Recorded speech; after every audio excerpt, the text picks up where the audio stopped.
வணக்கம் நண்பர்களே, நான் Manikandan. This is Mani's travels with hope. இது மாதிரி தொடர்ந்து பல வீடியோக்கள் வரப்போகுது. அதுக்கு நீங்கள் செய்ய வேண்டியது எல்லாம் நம்ம சேனலை சப்ஸ்கிரைப் பண்ணி ஆதரவு கொடுக்க வேண்டியது மட்டும்தான். இன்றைக்கி இந்த வீடியோவில் நம்ம பார்க்கக்கூடிய விஷயம் என்ன அப்படின்னா, அரியலூர் அப்படிங்கிற ஒரு முக்கியமான ரயில் நிலையத்தை பற்றி தான் பார்க்க போகிறோம். இந்த அரியலூரில் இருந்து தஞ்சாவூர் போகிறதுக்கு நம்ம நிச்சயமாக செல்லணும் அப்படின்னா 1 மணி நேரத்தில் போயிடலாம். ஆனால் இப்போது இருக்கக்கூடிய சூழ்நிலையில் ட்ரெயினில் போகணும் அப்படின்னா கிட்டத்தட்ட 3.5 மணி நேரம் ஆகுது. ஏன்னா அரியலூர்லேருந்து ஸ்ரீரங்கம் சமயபுரம் வழியாக திருச்சி போய் திருச்சியிலிருந்து தஞ்சாவூர் போகிறதுக்கு கிட்டத்தட்ட காலதாமதம் அப்படிங்கிறது ஆகுது. இதுக்கு புதிய ரயில் பாதை வேண்டும் அப்படின்னு கோரிக்கை ரொம்ப நாளாகவே இருந்துக்கிட்டு இருக்கு.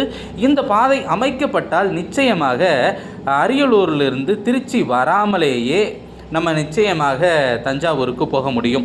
இந்த 2மே முக்கியமான தொழில் நகரங்களாக இருந்து கொண்டிருக்கிறது.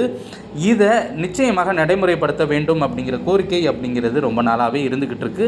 அதே மாதிரி அரியலூர்லேருந்து நாமக்கல் போகணும் அப்படின்னா இப்போது இருக்கக்கூடிய ரூட் அப்படின்னு பார்த்தோம் அப்படின்னா, அரியலூர்லேருந்து திருச்சி வந்து திருச்சியிலிருந்து கரூர் வழியாக நாமக்கல் செல்லக்கூடிய ஒரு நிலை அப்படிங்கிறது இருக்கிறது. ஆனால் புதிய பாதை அமைக்கப்பட்டால் அரியலூர்லேருந்து துறையூர், துறையூரிலிருந்து நாமக்கல் செல்வதற்கு ரொம்பவும் வசதியாக இருக்கும்.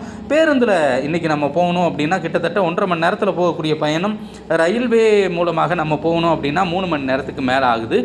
இந்த பாதை அப்படிங்கிறது அமைக்கப்பட்டால் நிச்சயமாக அரியலூர் அப்படிங்கிற ஒரு ரயில் நிலையம் மிகப்பெரிய ஜங்ஷனாக மாறிடும். ஏன்னா அரியலூர்லேருந்து திருச்சி போகிறதுக்கு ஒரு ரூட் இருக்கும், அதே மாதிரி தஞ்சாவூர் வழியாக செல்லக்கூடிய ஒரு ரூட்டும் இருக்கும், அதே மாதிரி நாமக்கலுக்கு செல்லக்கூடிய ஒரு ரூட்டும் இருக்கும். இதற்காக அரசாங்க பிரதிநிதிகளாக இருக்கக்கூடிய எம்பிக்கள் கோரிக்கை வைக்கணும் அப்படின்னு கோரிக்கை அப்படிங்கிறது இருக்கிறது. ஆனால் எம்பிக்கள் நிறைய கோரிக்கை வச்சுருக்காங்க.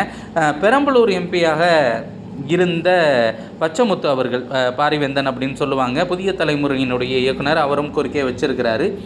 இப்படி இருக்கக்கூடிய சூழ்நிலையில் இந்த பாதை அமைந்தால் ரொம்பவும் வசதியாக இருக்கும். இது ஒரு புதிய ரயில் பாதையாக இருக்கும். நாமக்கல்லில் இருந்து அப்படியே அரியலூர் வழியாக தஞ்சாவூர் வரணும் அப்படின்னா நிச்சயமாக இந்த பாதை ரொம்பவும் பயனுள்ளாக இருக்கும்.